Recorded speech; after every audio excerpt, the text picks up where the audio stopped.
Trevor Murdoch is the NWA World Champion, and he had some interesting things to say when he was talking about a potential NWA TV deal. He says, quote, 5 years, the NWA will be for sure on a major television network. As for me, I see myself at the very least a two-time NWA champion. I'm not going to sit here and try to gloat and say, oh, I'm going to be a world champion in 5 years, Let's be realistic here, guys. Again, goes back to the NWA being real. What if I had one more bucket list? I would want to find a tag team partner and become the NWA World Tag Team Champion. So, a lot of strong words, interesting statements there from the NWA World Heavyweight Champion Trevor Murdoch. Trevor, what do you make of this? How realistic is it, the idea that NWA could be on a major TV station within the next few years? Well, I mean, let's just be honest. The name alone could get them one. You know what I mean? Like NWA is a famous promotion. I mean, unfortunately, years prior, it went to obscurity because, well, it just wasn't getting the push. They didn't have the talent that they had back in the day. It was a lot of aspects of it, right? But it's one of those things where you're like, you know, it's possible for it to get back up. I mean, they had Nick Aldis. They have good talent. I mean, they have the deal with AEW. Trevor Murdoch, great champion. Never thought I'd say that. Great champion. Um, it's awesome. They're doing a lot of good work. I mean, they just had their first all woman pay per view. Um, I mean, they're making a lot of strides to put themselves back in the public eye. And if you keep doing that, you keep signing the talent, you keep putting out things that people want to see, you keep amping things up, you keep your agreement with New Japan and with AEW, it's going to help your brand. And what happens when a brand gets bigger? It gets more exposure. And when you get more exposure, you go on TV because you can make money off it. So I don't think that's impossible thought. I think it makes a lot of sense actually. Yeah, and I think so. I think of it a little differently. Yes, I think the name is important. I do think there is like a desire out there for a major television company potentially down the line for something like this, kind of like a niche thing that you could show. I don't know when maybe they could do it Saturday nights at 6:05.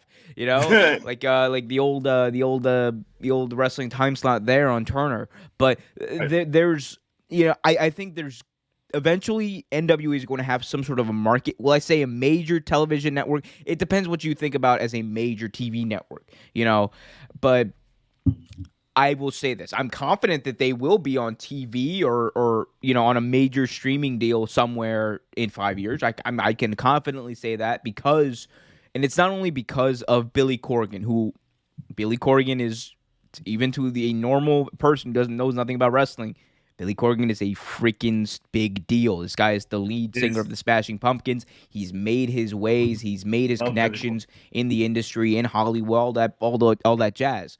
So Corgan can, I think, help bridge the gap there. And once, he kind of proves over time that this is a viable, real thing that has a lot of interest online, a lot of times that's easy to make that transition. Look at what AEW did. Alpha One pay-per-view, they get that TV deal, they're in there. So it's not only possible, I think it's likely that they're on TV somewhere. And like I said, there's, I think, a desire for this niche sort of wrestling, studio wrestling, the stuff that figuratively my parents and actually my dad kind of watched studio wrestling back in Pakistan, but studio wrestling with Harley Race, and the Yeah. way it's presented, it's different. It's almost like a caricature of pro wrestling, but it's like real. I don't know how to fully explain it, but it's exactly what the NWA was and is supposed to be. And I think there will be a market out there eventually. It's just how much are they willing to take? How much are they willing to give? What networks would be interested? Can't answer that obviously, but I think there's a market there. My other question to you, Trevor, is like, man, it just seems like pro wrestling and this kind of has a little bit to do. This kind of has a little bit to do with what we were talking about earlier with, the talent exchange with the partnerships between New Right. Japan, NWA, AEW, TNA, or sorry, Impact. Um, and it just seems like pro wrestling in general is just keeps getting hotter and hotter and hotter, and these Yes. partnerships that have been developed over the past year and a half are a major player in that. So my question to you is, will pro wrestling potentially get even hotter, and why is that? I feel if and I feel if everything keeps going the way it's going, right? And like we've talked about weeks on end, um, you also mentioned, we talked about it earlier. Pro wrestling is the best it's been, and probably the hottest it's been in a very long time. And I honestly credit that to a lot of the indie promotions now. Like a lot of what the indie promotions are doing now, it's amazing work. It's amazing stuff. I mean, don't get me wrong, AEW has a hand in that as well. But because honestly, I don't think you get um huge matches like John Moxley and Matt Cardona and guys like that at a promotion like GCW. I don't think you get like walk-ins. I don't. Before AEW, you don't see Nick Gage performing for a live crowd in front of for a real promotion like that.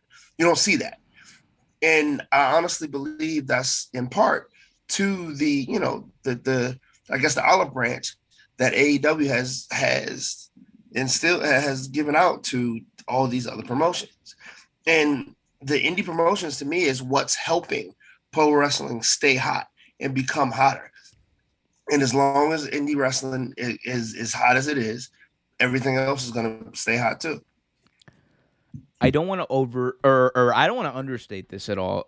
I think the talent exchange that we've seen over the past year with AEW, Impact, and all these different New Japan, all these different companies, has been the most important thing that nobody is talking about really in pro wrestling. And I mean, it's been one of the most underlooked things. I think people don't realize how big of a deal this really is, because for the longest time, pro wrestling, the culture of pro wrestling, which has kind of been built by WWE and Vince McMahon through what he did when he basically just rooted out all the territories.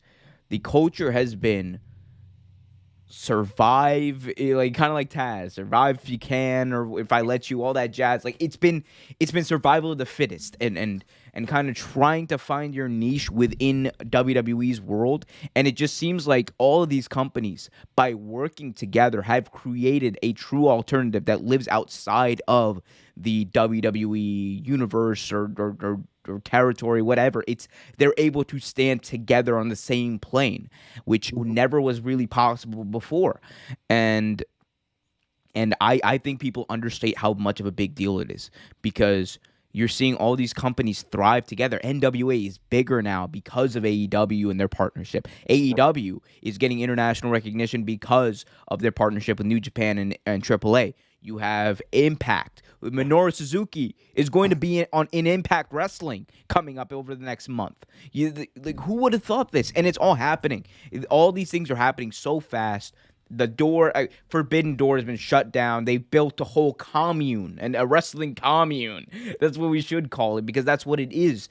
And Exactly what it is. you can credit a lot of people with it. You can credit, Scott Demore of Impact for really agreeing to that partnership. You can credit New Japan for opening that partnership as well. But at the end of the day, all of these roads lead to one place, and it's to the desk, the phone, the whatever of Tony Khan. And he won't, and people won't give him credit for it. People will say he's a mark for himself. People will say he gets too excited, and while that might be true, you can't hate on this. You can't deny this. Tony Khan, by doing this, has not only shown that there's the possibility for good faith cooperation in the wrestling industry, but he's shown that there's room for growth for more than one or two promotions. There's room for growth. There's room for niches. There's room for to see these dream matches in these different realms, to have GCW and AEW interact, to have New Japan and AEW, New Japan, GCW, Impact and New Japan, which he's not even really gaining anything from that. No, it's But not. that's an offshoot, and but it's so but at the end of the day, it's exciting. It gets eyes on these different products that people weren't really watching before, and it's great. So he gets a lot of flack, and to on a certain level, we'll talk about in a second. I get it, but man, all of that plus the fact that when all of the indies, when the indie scene was dead during COVID, and Yep. people were not getting paid, Tony Khan literally created another show. He created another show in Dark Elevation. He added more things to Dark. He helped cultivate and keep a bit of the wrestling community alive, and people fed and all that kind of stuff. And so there would be a little that a little bit of that generation of stars. So there would be a Daniel Garcia and Dante Martin and other people who have kind of come up over the past year during the pandemic era. So he'll get shit for it. I'll get shit for it. I don't care. But Tony Khan is a breath of fresh air to the wrestling world. He definitely is. He definitely is, and like he helped pro wrestling a lot. I'm not gonna sit there and say this cliche. Oh, he single handedly helped save pro wrestling. I'm not gonna say that, but he did. He did lend a hand.